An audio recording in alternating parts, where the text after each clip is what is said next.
हींअर वरसी प्रोग्राम आहे, तव्हां छा था चओ? साईं, अॼु शहीद ज़ुल्फ़िकार अली भुट्टे जी 39वीं वरसी जे सिलसिले में अॼु जो ई मां तव्हां ॾिसो पिया था त वर्करनि में केतिरो जोश आहे।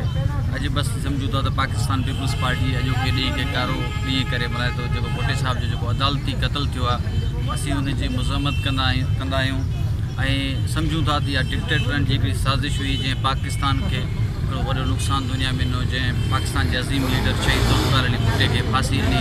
उनजे लाइ असांजा वर्कर तमामु जोश फ़रोज़ सां हर साल वञी हुते वरसीअ ते शहीद ज़ुल्फ़िकार अली भुट्टे खे भेटा पेश कंदा आहिनि ऐं सलाम पेश कंदा आहिनि ऐं अॼु बसि उन जोश ऐं फ़रोज़ सां वञी रहिया आहियूं।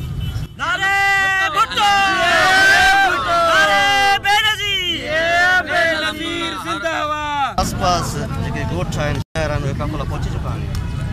जोई जूं जेके बि यूसियूं आहिनि, तक़रीबन असांजूं 14 यूसियूं आहिनि। 14 यूसियुनि मां तक़रीबन 8 यूसियूं पहुची चुकियूं आहिनि। जेके परे वारियूं अञा 4 यूसियूं खां रहियल आहिनि, जेके अचनि पियूं थियूं। इनशाला तमामु घणो वॾो गाॾियुनि जो काफ़िलो निकिरंदो ऐं असांखे उमेदु आहे त जोई जो हींअर जेको काफ़िलो निकिरंदो इनशाला नई तारीख़ रक़म कंदो। उन खां अलावा असीं जेको हींअर 39 असां वरसी मल्हायूं पिया था शहीद ज़ुल्फ़िकार अली भुट्टे जी, अॼु असीं सम्झूं था जेको सिंध हाई कोर्ट अॼु मोकल जे हवाले सां लेटर कढियो, उन में लिखियो आहिनि शहीद ज़ुल्फ़िकार अली भुट्टो। असां सम्झूं था असांजी इहा फतह आहे त अॼु कोर्टूं बि लिखनि थियूं शहीद ज़ुल्फ़िकार अली भुट्टो। असां अॼु बि चऊं था, अॼु बि मुतालबो था कयूं, असांखे अॼु बि इंसाफ़ ॾिनो वञे। 39 साल असां इंतज़ारु कयो आहे, असांखे अॼु बि कोर्टनि मां उमेदु आहे असांखे इंसाफ़ मिले। असांजे शहीद क़ाइद ज़ुल्फ़िकार अली भुट्टो खे बेगुनाह फाही ॾिनी वई, जंहिंखे असीं अॼु बि भेटा पेश कयूं था। या जेसिताईं हयाती आहे, जेसिताईं दुनिया क़ाइमु आहे, तेसिताईं भुट्टो आज़म ज़िंदा रहंदो, इनशाला ज़िंदा ई रहंदो।